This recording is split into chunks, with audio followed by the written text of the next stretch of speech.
नमस्कार। गायत्री ज्योतिष केंद्र में आप सभी लोगों का स्वागत है। आप लोगों के लिए हमेशा ही ज्योतिष शास्त्र से जुड़ी महत्वपूर्ण जानकारी के एपिसोड हम समय समय पर प्रसारित करते रहते हैं। ज्योतिष शास्त्र की हर विधा से संबंधित जानकारी हम आप लोगों के लिए लेकर आते हैं। नवग्रह जनित उपाय हों, मूलभूत समस्याओं से जुड़े हुए उपाय हों या अन्य ज्योतिष संबंधी जानकारी हो, हर विधा से संबंधित हम आप लोगों के लिए लेकर आते हैं।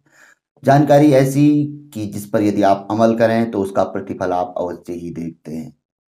आप पूर्व के एपिसोडों में जाकर इसकी पुष्टि कर सकते हैं। लोगों ने इन्हें आजमाया है और इनका चमत्कारिक प्रतिफल प्राप्त किया है और अपनी अभिव्यक्ति वहां पर को व्यक्त की हुई है उनके कमेंट बॉक्स में। तो आज हम आप लोगों के लिए राहु केतु के लिए एक ऐसी चीज बताने वाले हैं, एक ऐसा उपाय बताने वाले हैं जिस उपाय को नियमित करने से इनकी बाधा से आप अवश्य ही मुक्ति प्राप्त कर सकते हैं। राहु ग्रह के लिए वैसे मनसा देवी माता का ध्यान करना अत्यंत ही चमत्कारी माना जाता है। पूर्व में हमने एपिसोड बनाया था तो उसके कमेंट बॉक्स में इस बात की आप पुष्टि कर सकते हैं कि माता मनसा देवी का ध्यान करना कितना लाभकारी है राहु केतु ग्रह बाधा में। राहु केतु ग्रह की बाधा काल सर्प दोष के रूप में भी हमें देखने में आती है और ग्रहण दोष के रूप में, गुरु चांडाल दोष के रूप में। तो यह एक ऐसी बाधा होती है जो जीवन भर हमें कहीं ना कहीं फंसाए रखती है। हर व्यक्ति को भगवान ने समान चीजें दी हुई है, किंतु कुछ चीजें ऐसी होती है जो हमें उलझाए रखती है और उस उलझाने वाली जो चीजें होती है, जो उनके कारक हैं, वह राहु केतु हैं। यदि यह हमारे अनुकूल रहे तो हम जीवन में बुलंदियां छू सकते हैं। आप अक्सर देख लेंगे कि 90% से ज्यादा जो सक्सेसफुल लोग हैं उनकी जन्म पत्रिका में राहु केतु ग्रह की स्थिति अत्यंत ही अनुकूल रहती है। राहु केतु ग्रह या तो पराक्रम भाव में होंगे, तीसरे भाग्य में होंगे या कहीं ना कहीं ऐसी स्थिति में होंगे और जातक ने उनसे संबंधित उपाय तो अवश्य ही करते हैं भाई। कहीं कहीं पर तो उपाय हो भी जाते हैं व्यक्ति के अपने आप ही नियमित, क्योंकि जो व्यक्ति सुबह शाम पूजा पाठ करता है, कुछ लोग जागरूक होते हैं। जो व्यक्ति ऊंचाई पे जाएगा तो वह इस विषय में अवश्य ही जागरूक रहेगा, क्योंकि ज्योतिष विज्ञान का विषय है और ये एक ऐसा विज्ञान है जो पूर्व में ही कई चीजें बता देता है। तो आज हम आप लोगों के लिए ज्यादा विषय पे हम चर्चा करेंगे तो फिर बहुत लंबा चला जाएगा। तो आज हम आप लोगों के लिए राहु केतु के लिए एक ऐसी चालीसा बताई गई है कि जिस चालीसा का नियमित पाठ करने से भी हम राहु केतु ग्रह बाधा पीड़ा से मुक्ति प्राप्त कर उसका सुफल प्राप्त कर सकते हैं। यदि हम माता मनसा देवी का ध्यान कर रहे हैं और हमें लाभ मिल रहा है और ज्यादा लाभ लेना, या हम सिर्फ और सिर्फ इस चालीसा का ही ध्यान करें, तो हमें अवश्य ही राहु केतु बाधा से मुक्ति तो मिलेगी ही मिलेगी। साथ में चमत्कारिक प्रतिफल मार्ग ऐसे खुलेंगे, चीजें ऐसे बनेंगी कि हम समझ नहीं पाएंगे कि वाकई चीजें बनती भी हैं, चमत्कार भी होता है। जैसा हम सोचते हैं वैसा भी होता है, ऐसा होता भी है। क्योंकि रत्न धारण करने से, अन्य चीजें करने से बहुत सी चीजें आसान हो जाती हैं, व्यक्ति की मनमाफिक होने लगती है। तो इस चालीसा को कहा गया है काली चालीसा, श्री काली चालीसा। माता काली जिसे नरमुंड धारण करने वाली बताया गया है, और राहु केतु, राहु क्या है, सिर है और केतु धड़ है। तो श्री काली चालीसा कोई का पाठ यदि कोई जातक नियमित तौर पर करता है, या माता काली की हम पूर्व में भी लाए कि शनि के लिए भी, शनिदेव के लिए भी बड़ी चमत्कारी मानी गई है माता काली की आराधना। किंतु यदि काली चालीसा का पाठ किया जाए तो राहु केतु के साथ साथ हम शनि ग्रह से संबंधित पीड़ा से भी मुक्ति प्राप्त कर सकते हैं।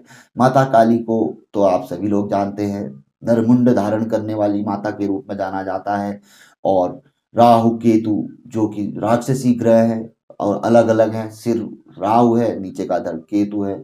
तो इस अनुसार भी यह चालीसा व्यक्ति को अत्यंत ही चमत्कारी प्रतिफल देती है, क्योंकि माता की कृपा यदि नियमित तौर पर चालीसा का पाठ किया जाए तो व्यक्ति के ऊपर बन जाती है और राहु केतु बाधा से व्यक्ति को मुक्ति मिलनी शुरू हो जाती है।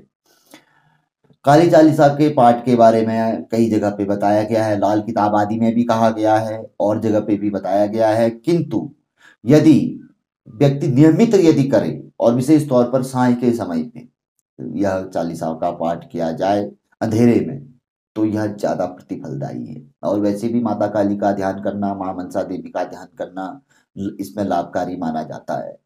तो बहुत जगह पे बताया गया है, तो व्यक्ति नियमित तौर पर मार्केट में उपलब्ध हो जाती है श्री काली चालीसा, तो आप ले सकते हैं और इसे नियमित तौर पर इसका वाचन कर सकते हैं। गूगल पे आदि पे भी आपको श्री काली चालीसा मिल जाएगी, तो इसका पाठ अवश्य ही करना चाहिए। नियमित पाठ करने से हमने बहुत से लोगों को बताया, मनसा देवी के साथ साथ श्री काली चालीसा जब हमने स्वयं मंगाई तो उसके पश्चात लोगों को भी हमने बताना शुरू किया, तो लोगों को बड़ा अच्छा लाभ हुआ है इसका। तो साथ ही साथ शनि ग्रह जनित पीड़ा जैसे ढैया, साढ़े साती या शनि महादशा पीड़ा दे रही होती है, उस अवधि में भी यदि इस देवी का ध्यान किया जाए, माँ काली का श्री काली चालीसा पढ़ा जाए, तो अवश्य ही चमत्कारी प्रतिफलदायी रहता है। मार्केट में यह सुलभ है पुस्तक, आप लेकर इसका पाठ कर सकते हैं। तो जानकारी काफी अच्छी थी। जानकारी मात्र 2 शब्दों की थी कि राहु केतु ग्रह जनित पीड़ा हेतु माँ श्री काली चालीसा का पाठ करना चाहिए, जो कि अत्यंत चमत्कारी बताया गया है और तुरंत लाभदायी रहता है। किंतु समझाते समझाते कई चीजों को, क्योंकि तथ्यों को समझाना भी जरूर होता है, जैसे मुंड है, अब माता रानी को मुंड मालाधारी कहा गया है। मुंड अब राहु केतु को धारण करती है। यदि उनकी पीड़ा हो रही है तो और हम श्री काली चालीसा का पाठ करेंगे तो स्वाभाविक है कि वह शांत हो जाएंगे पीड़ा, और माँ काली चालीसा पढ़ने से माँ प्रसन्न होगी, तो उसका शुभ फल राहु केतु को अवश्य ही देना पड़ेगा, क्योंकि वो तो उनके हार है, माता रानी का गले के हार है। जैसे शिव के हार नाग है, तो वैसी मुंड उनके हार है। तो हार अपने आप अपनी जब देवी की वहां पर को पूजन पाठन हो रहा है ना, उसकी भक्ति की जा रही है और उसका नियमित नाम लिया जा रहा है, तो अपने आप प्रसन्न होकर सुफल देंगे ही देंगे और कुफल में शांत मिलेगी ही मिलेगी। तो ये चीज थी।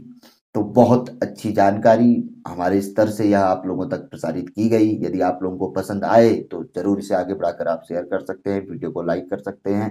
नए लोगों से हमेशा आग्रह रहता है, गायत्री ज्योतिष केंद्र के साथ जुड़े, चैनल को सब्सक्राइब करें, बेल आइकन अवश्य दबाएं। पूर्व में भी बहुत से लोग जो हमसे जुड़े हुए हैं कहते हैं आपके एपिसोड नहीं आ रहे हैं, एपिसोड आ रहे हैं। आप एक बार बेल आइकन चेक करिए और सब्सक्राइब चेक करिए, तो आपको अवश्य ही वहां पर कुछ सही सूचना मिल जाएगी कि आपने सब्सक्राइब बेल आइकन दबाया है कि नहीं, तो जानकारी आप लोगों तक भी पहुंचनी शुरू हो जाएगी। तो ये तो पसंद आने पे बात है भाई, आपको जानकारी पसंद आएगी तभी आप जुड़े रहेंगे, किंतु हमारा प्रयास रहता है कि हम बेस्ट से बेस्ट जानकारी, अच्छी से अच्छी जानकारी, किंतु जानकारी ऐसी कि अमल करने के बाद उसका प्रतिफल किसी न किसी रूप में आप लोगों को दिखे, हम लाने का प्रयास करते हैं और इसमें हम सफल भी हुए हैं। तो मिलेंगे ऐसी किसी बहुत अच्छी जानकारी के एपिसोड के साथ अगली वीडियो में। तब तक के लिए नमस्कार। जय श्री राम, जय श्री कृष्णा, ओम नमः शिवाय।